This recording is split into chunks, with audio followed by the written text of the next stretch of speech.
colleague and friend of mine, thank you for being here this evening. I thank the gentlewoman for yielding and giving me an opportunity to speak on such a critically important topic. You know, I served for 26 and a half years, Mr. Speaker, in the United States Air Force. I pinned Purple Hearts on the chest of some of my troops that had gone into harm's way.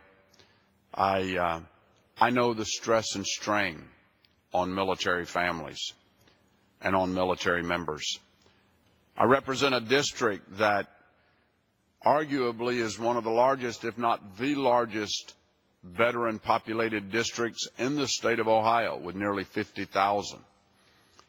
And yet, today, in 2017, we see 20 veterans per day, one every 72 minutes, suicide.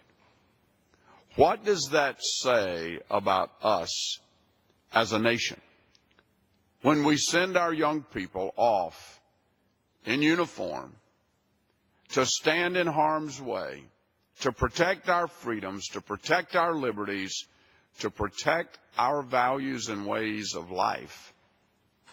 And then when they come home, we can't get them the help that they need when they're down. You know, one of the saddest days since I began serving the people of eastern and southeastern Ohio was the day I got a call from a young wife of a military member.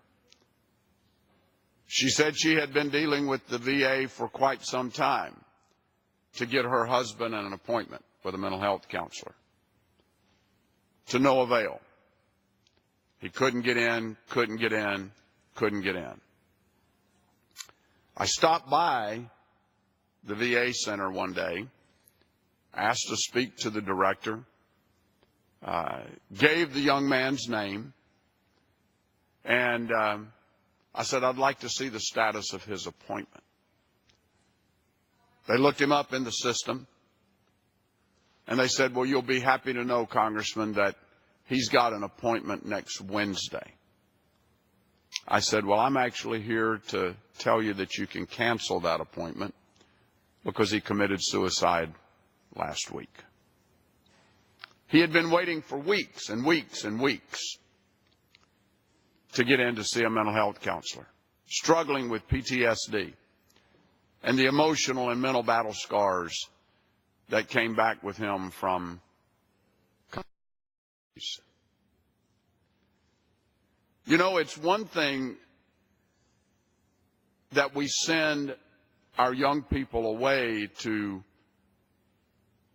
fight for us on foreign soil. Imagine for a second what their families go through when they're gone. Day in and day out, not knowing if they're going to get that call or that knock at the door to tell them that their loved one has been injured or worse, killed in action. And then we bring their loved one home and they're helpless in terms of getting them the care and the treatment that they need. I agree with my colleague. We need to do more.